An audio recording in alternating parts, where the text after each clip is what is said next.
예수님이 세상에 3년 동안 이 땅에 계실 때 하셨던 일들은요, 사람들을 만나서 하나님 말씀을 통해서 그 만난 모든 사람들을 회복시키는 일을 하셨어요. 특별히 당시에 아무도 관심 갖지 않았던 가난한 자, 병든 자, 연약한 자, 배고픈 자, 소외된 자, 죄인이라고 불리는 자들을 찾아다니시면서 그들은 그들의 아픈 사람에게는 그들의 병을 고쳐주시고, 배고픈 자들은 배불리 먹여주시고, 연약하고 소외된 자들에게는 위로와 평안을 주시는 그런 사역을 하셨습니다. 그리고 예수님이 당시에 이 주류에 끼지 못하고 아웃사이더라고 불리는 비주류라고 불리는 사람들을 만나시면서 그들에게 원하셨던 것은, 그들이 비록 이 세상을 살아가는데 아웃사이더지만 이 세상을 살아가면서 하나님의 나라를 누리면서 살아가기를 원하셨습니다. 그래서 예수님의 말씀, 성경 말씀을 보면, 복음서를 보면요, 하나님 나라는 이런 것이다, 하나님 나라는 이렇게 임할 것이다 라는 하나님 나라에 대한 이야기에 대해서 많이 이야기해 주셨고요.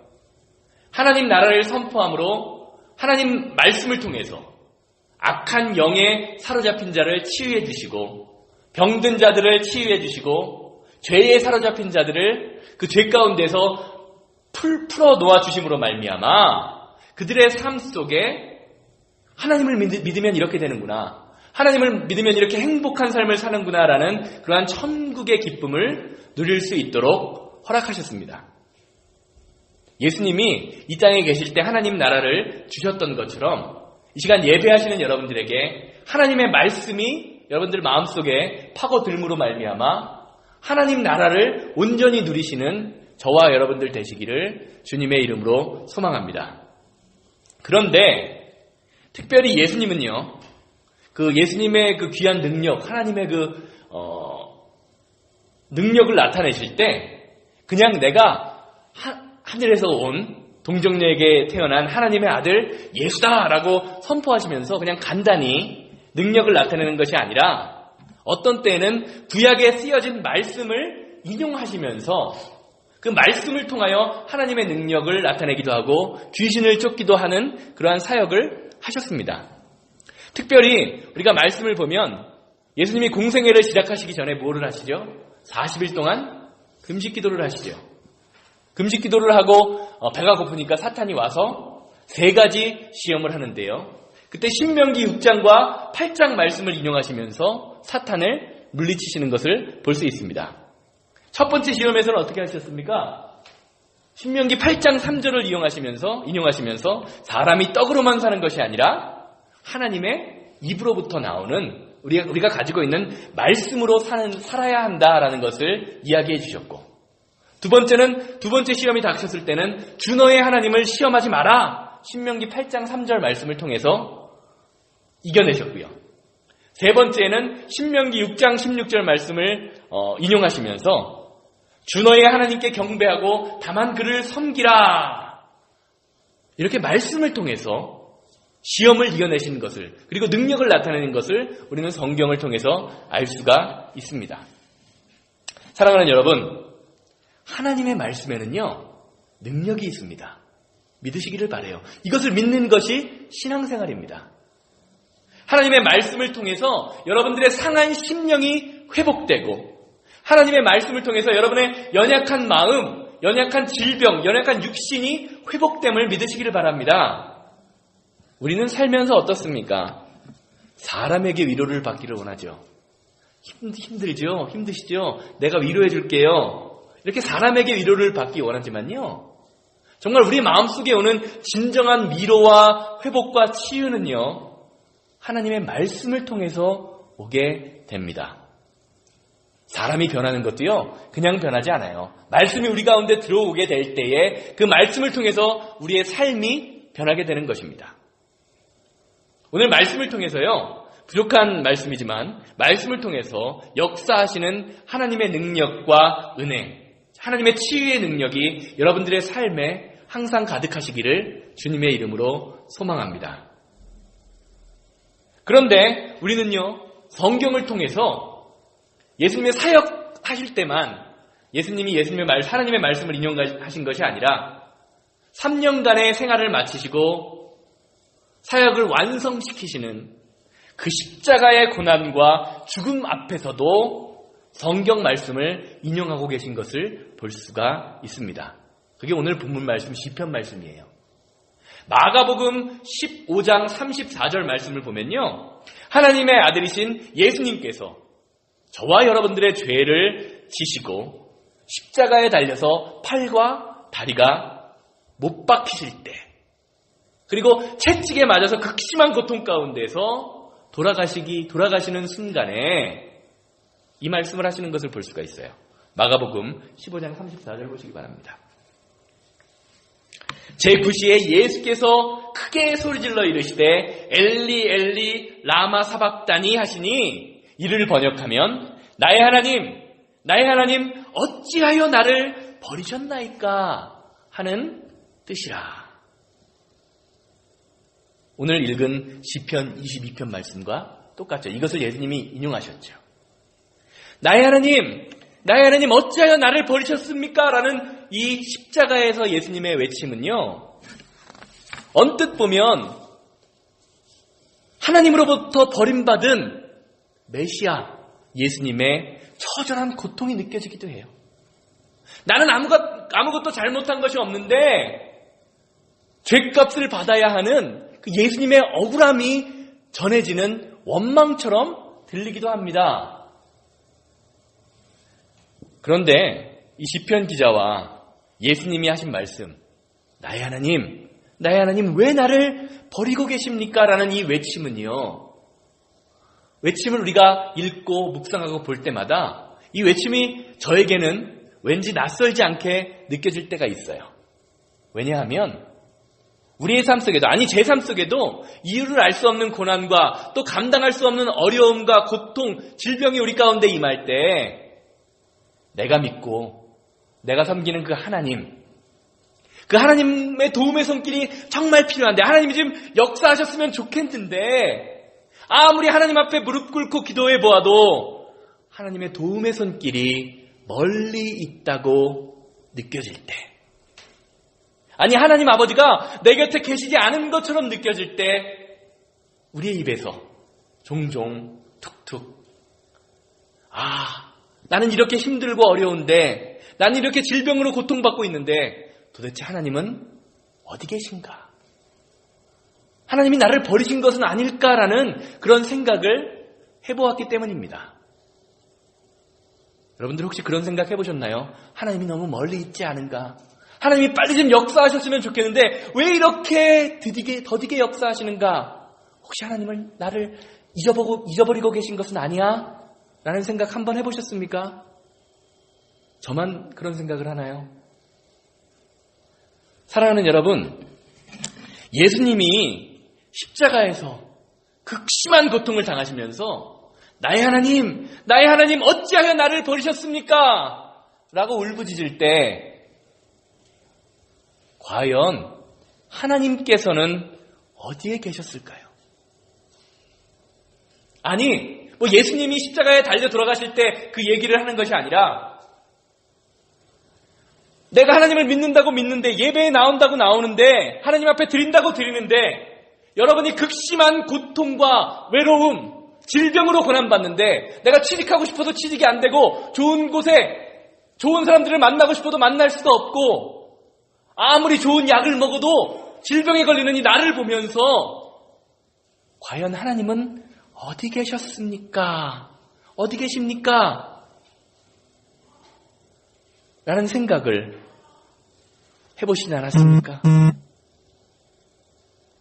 그리고 이 예수님의 모습을 보면서요, 예수님의 이 외침이요, 십자가의 고통을 당하는 것이 외롭고 외로운 십자가의 길, 원망을 나타내는 그러한 소리로 들리시지는 않고 계십니까? 우리가 우리 삶에 닥치는 고난에 대해서 이야기할 때요, 가장 많이 이야기하는 사람이 누굽니까? 성경의 인물이 누구죠? 욥이지요. 욥에 대해서 이야기합니다. 심지어는 야고보서 5장 11절에서요. 욥에 대해서 이렇게 이야기해요. 보라, 인내하는 자를 우리가 복되다 하나니 너희가 욥의 인내를 들었고 주께서 주신 결말을 보았거니와 주는 가장 자비하시고 긍휼히 여기는 이시니라. 우리가 다 아는 것처럼 하나님이 인정하시던 믿음의 사람 욥은 어떻습니까? 사탄의 시험 때문에 사랑하는 자녀와 그가 가지고 있는 모든 재산과 건강까지 모든 것을 잃어버리는 그러한 극심한 고난과 고통을 당합니다. 엎친 데 덮친 격으로 온 몸은 가려움증에 걸려서 기왓장으로 빡빡 몸을 긁지 않으면 시원함을 느끼지 못하는 이러한 상황 가운데 욥의 부인은 어떡하죠? 욥을 저주하면서 네가 계신 하나님께 좀 얘기해봐라, 기도해봐라, 이게 웬일인가 좀 알아봐라 라고 이야기하면서 욥을 떠납니다. 도망갑니다. 그러는 중에 욥은요, 오늘 본문 말씀의 다른 말씀인 22장 10절에 고백을 해요. 22장 10절 말씀 다 같이 한번 보시기 바랍니다. 그러나 내가 가는 길을 그가 아시나니 그가 나를 단련하신 후에는 내가 순금같이 되어 나아오리다. 사실 이 욥기 23장 10절 말씀은요, 많은 설교자들이 어떻게 설교합니까? 고난 가운데 있는 성도들을 위로하기 위해서 본문으로 삼아서 기도해요. 설교하기도 하고 기도할 때 인용하기도 합니다. 또 질병이나 고난을 당하는 성도들이 이 말씀을 붙들고 기도할 때 어떻게 하죠? 나는 비록 고난과 고통 가운데 있지만 결국에는 내가 하나님의 믿음을 붙잡고 이 고난과 질병을 극복함으로 말미암아 순금 같은 믿음을 가지면서 살겠다라는 마음속에 결심을 하는 그러한 구절이기도 합니다. 그런데 이 욥기 23장 10절의 말씀을요, 22장, 24장 이렇게 문맥 가운데서 가만히 살펴보면요, 이 욥의 고백은요, 믿음으로 살겠다는 욥의 결단의 고백이 아닙니다. 자신의 처지를 바라보시면서요, 침묵하시는 하나님, 아무런 응답도 없으신 하나님을 향한 투정 부리는 것임을 알 수가 있습니다.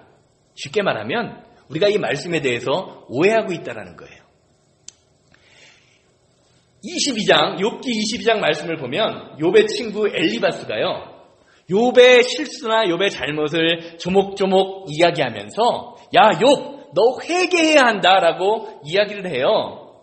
그러니까 욥은요, 욥기 23장 말씀을 통해서 내가 하나님이 계신 곳을 알 수만 있다면 하나님 앞에 찾아가서 내가 아무런 잘못이 없고 내가 떳떳함을 말할 수 있을 텐데, 그리고 내가 잘못이 없음을 하나님이 아시고 욥 너는 죄가 없다라는 것을 말해줄 것인데, 동서남북 사방을 다 찾아봐도 내가 도대체 하나님을 찾을 수가 없고 하나님을 만날 수가 없다라는 안타까움을 표현하면서 이런 말씀을 하는 거예요.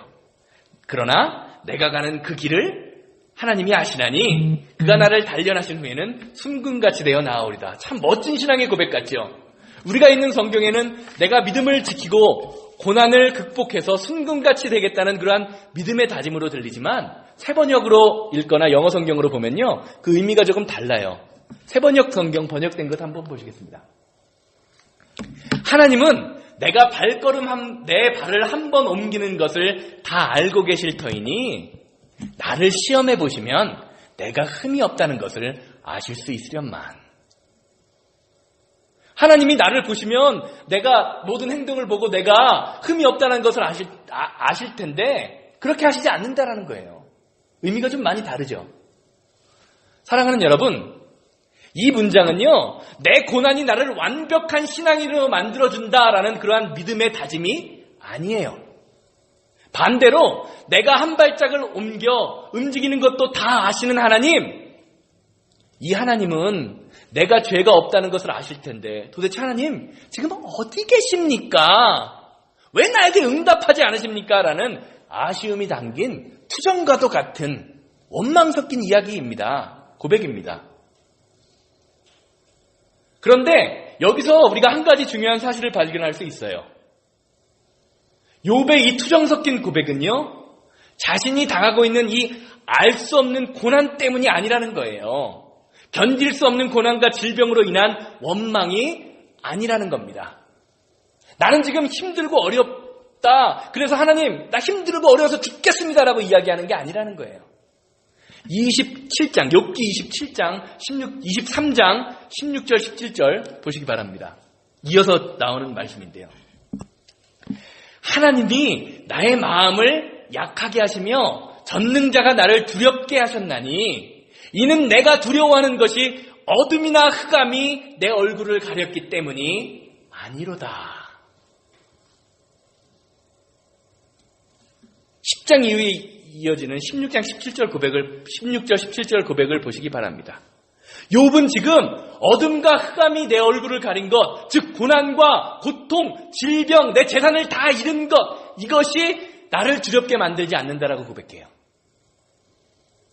고난과 고통도 두렵기는 하지만 나의 구원자 되시는 하나님이 느껴지지 않는 것, 하나님이 내 곁에 계시지 않는 것, 나와 함께 하시며 나를 도우시는 하나님을 아무리 찾아도 응답하시지 않는 것, 그 느낌이 두렵다라는 겁니다.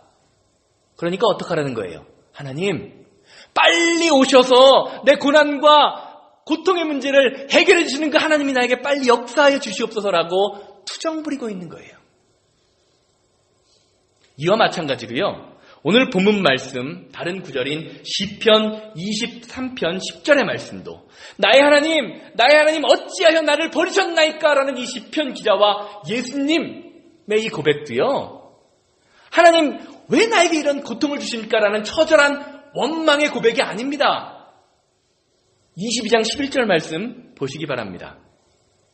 1절 2절에서 다윗이 그렇게 말하고요, 11절로 넘어가면 이렇게 이야기해요. 나를 멀리하지 마옵소서. 환난이 가까우나 도울 자가 없나이다. 시편 기자가 그리고 예수님이 십자가에서 하시는 고백은요, 하나님 고난과 고통이 너무 힘들어서 죽겠습니다. 정말로 나를 버리신 것입니까? 라는 원망이 아니에요. 이런 환난과 고난 가운데 하나님이 나타나지 않는 것, 그것이 두렵습니다 라고 말하는 투정 섞인 호소이고 탄식입니다. 나를 멀리하지 말아주세요. 환난이 가까운데 나를 도울 자는 하나님밖에 없습니다. 내 문제의 해결자는 하나님밖에 없습니다라는 믿음의 고백입니다. 이런 의미에서요, 욥의 고백, 우리가 오늘 본 두 개의 성경 구절, 욥의 고백과 시편에서 다윗이 하는 고백, 이것은요, 하나는 믿음의 고백이요, 하나는 원망처럼 보이지만 그 의미는 하나라고 볼 수 있어요. 무엇입니까? 하나님이 나의 인생의 해결자시요, 하나님만이 우리를 회복시켜주는 분이라는 거예요. 사랑하는 여러분, 누가 여러분들의 회복자입니까? 누가 여러분들을 문제를 해결해주는 사람입니까? 세상을 창조하시고 여러분의 모든 것을 아시는 그 하나님, 하나님이 여러분의 해결자, 치유자, 회복자 되시기를 주님의 이름으로 소망합니다. 낯선 길을 가다가 길을 잃어버리면 어떻습니까? 당황하죠. 그런데 그 길을 잃은 곳이 말도 잘 통하지 않고 한 번도 내가 가본 적이 없는 그러한 길이라면요, 두려운 마음부터 들어요. 길을 잃었다는 그 자체가 공포이고 무서움이에요. 그러나 내가 길을 잃었다고 해서 길 자체가 사라지는 게 아니라는 것을 기억하시기 바랍니다. 길은 여전히 존재하고 있기 때문에 그 길을 찾기만 하면 됩니다. 어떻게 하면 길을 찾을 수 있습니까? 주변 사람들에게 어떻게 이야기해야죠? 내가 길을 잃어버렸습니다라고 알려야 돼요. 내 목적지가 어디인지 아는 사람을 찾기만 하면 됩니다. 그냥 잘 아는 척, 문제 없는 척 표현하지 않으면요, 주변 사람들이 내가 길을 잃었는지 안 잃었는지 알 수가 없습니다. 여기 보니까 이제 20년 조금 넘게 산 사람, 30년 정도 산 사람, 저는 한 40년 정도 살았고 한 50년, 60년 이렇게 사신 분들 계시는데, 여러분 60년 동안 살았다고 해서 나머지 10년, 20년, 30년 난 길을 우리가 알고 있습니까? 오늘 우리가 살고 있는 날은 어떤 날입니까? 하나님이 저와 여러분들에게 주신 전혀 새로운 날이에요. 한 번도 가본 적 없고 한 번도 경험해 본 적 없는 새날입니다. 어떻게 해야 돼요?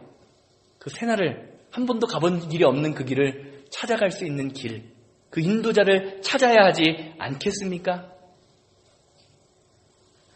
한국 사람들은요, 힘들고 어려울 때, 힘들다, 어렵다, 도움이 필요할 때 나 도움이 필요하다라고 이야기하는 것, 표현하는 것을 잘 못해요.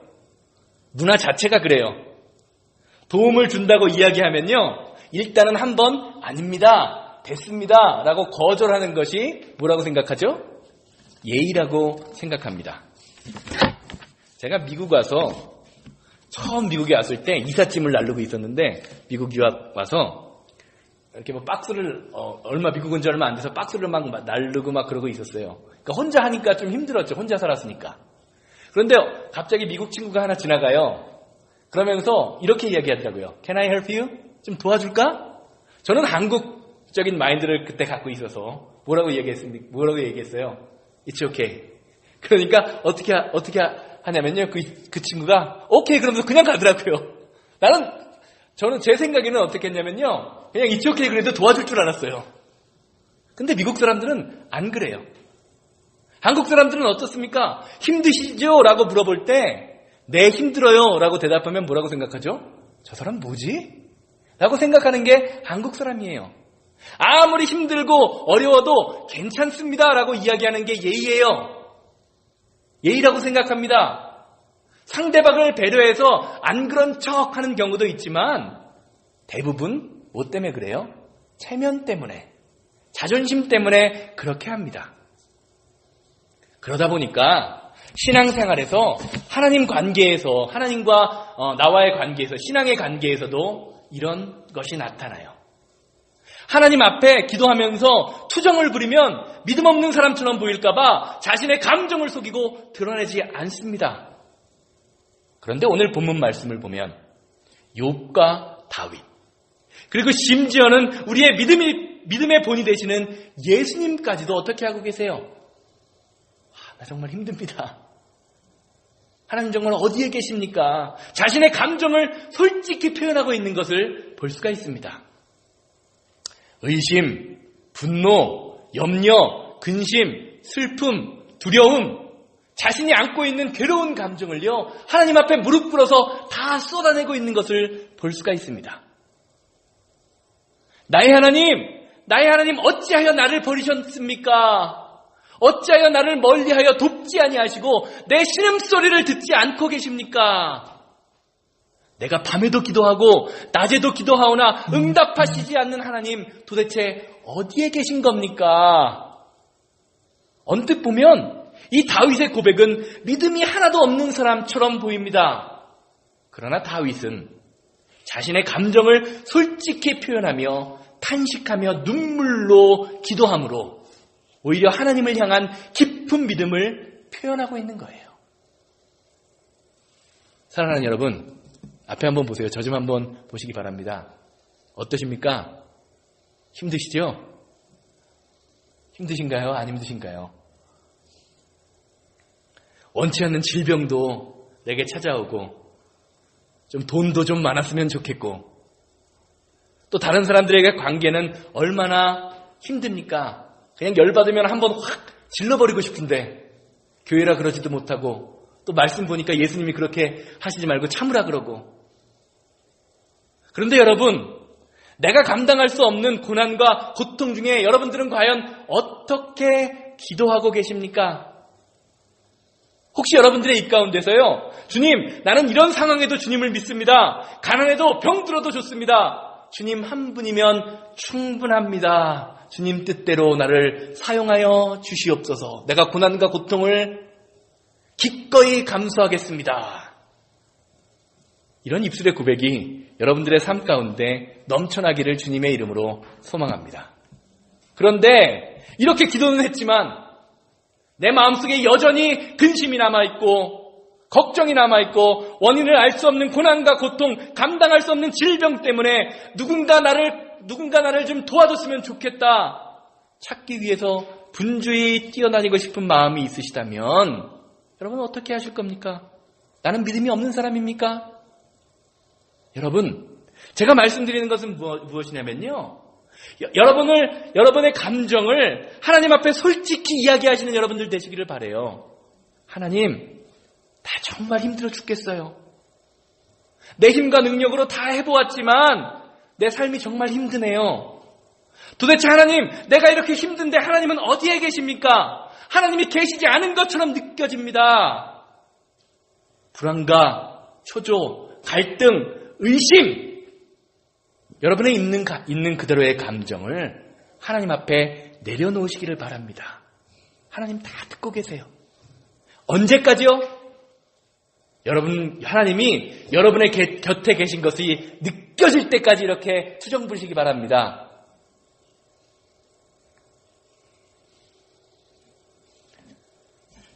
하나님은요, 여러분들의 믿음의 기도만 들으시는 분이 아니라 여러분의 진심 어린 투정까지도 받아주시는 그런 분이기 때문입니다. 결론적으로 말씀드리겠습니다.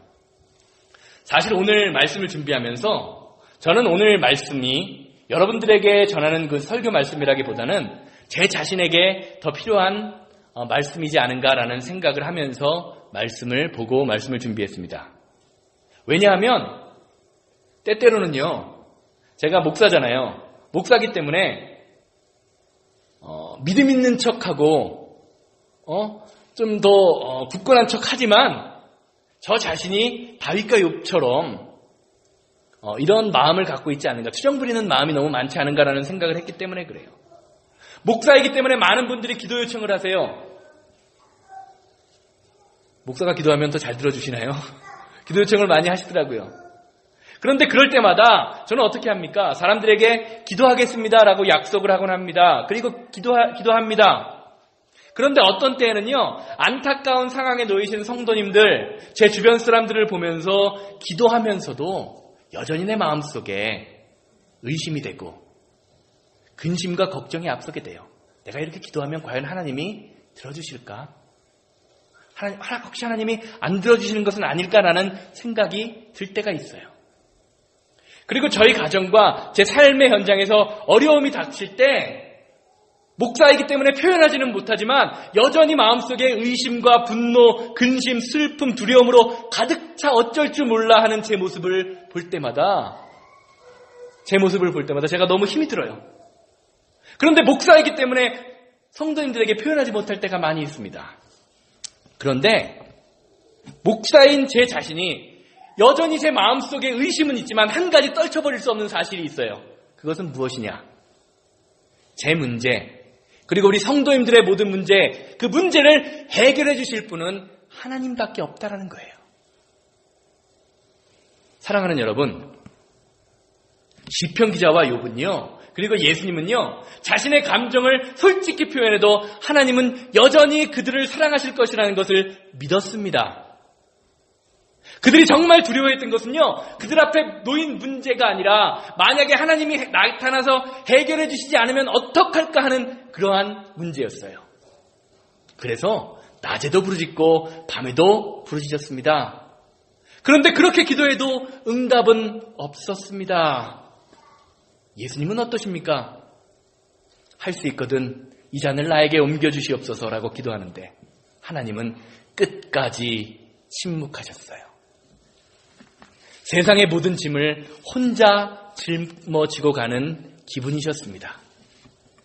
하지만 시편 기자는 욥은 끝까지 기도를 멈추지 않았습니다. 하나님 어찌하여 나를 버리십니까? 도대체 어디에 계십니까? 라고 따져 묻고 투정을 부릴지언정 기도를 멈추지 않았습니다. 왜냐하면 하나님께서는요, 그런 투정조차도 듣고 계신다는 믿음이 있었기 때문입니다. 제 아내가 이렇게 보면은 참, 저 뒤에 있네요. 또 얘기하려고 그러니까 나타나네. 제 아내가 참 보면은 참을성이 많고 불평과 불만을 잘 안 하는 스타일이에요. 힘든다는 얘기를 절대로 힘들어도 안 하는 스타일이에요. 결혼 초기에는 어떻게 바늘에 찔려도요, 그러면 진짜 아픈 거예요. 제 아내가 그 정도로 이렇게 참을성이 많은 사람이었는데 결혼 생활을 한 10년째 하다 보니까 어떻게 하냐면요. 저한테는 투정을 엄청 부려요, 집에서는. 저한테는 잔소리도 많이 하고 저한테는 힘들면 힘들다라는 말을 많이 해요. 그래서 제가 처음에는 어떤 오해를 했냐면 이 사람이 나를 우습게 보나? 나를 우습게 봐서 이렇게 나한테만 투정을 부리나라고 생각을 했는데 지나고 보니까 그게 아니더라고요. 왜 저한테만 그럴까요? 제가 편하니까요. 저를 사랑하니까 그러는 거예요. 저를 믿으니까 그러는 거예요. 하나님, 사랑하는 여러분, 여러분이요 투정을 한다는 것은요 아직 하나님을 사랑하고 포기하지 않았다는 증거입니다. 오히려 괜찮은 척, 아무렇지 않은 척 하는 것이 하나님 앞에서는요 교만일 수 있어요. 하나님을 믿지 않는 불신의 표현일 수 있습니다. 혹시 여러분들의 삶에 원치 않는 고난, 원치 않는 질병, 내가 감당할 수 없는 고통이 있다면 하나님, 왜 도대체 나에게만 이러십니까? 나 정말 힘들어 죽겠습니다. 도대체 어디에 계십니까? 따져 물으시고 빨리 와서 해결해 주십시오라고 여러분들 앞에 있는 문제가 해결될 때까지 투정 부리시는 여러분들 되시기를 주님의 이름으로 소망합니다. 살아계신 하나님, 여러분의 모든 문제의 해결자 되시는 하나님은요 여러분의 투정도 다 듣고 계십니다. 그리고 여러분의 투정을 듣고 투정 같은 기도일지라도 그것을 듣고 위로해 주실 것입니다. 그리고 그렇게 투정 부리면서 기도하다 보면 여러분들이 모르는 사이에 그 투정의 기도가 기쁨과 감사의 기도로 바뀌게 될 것입니다.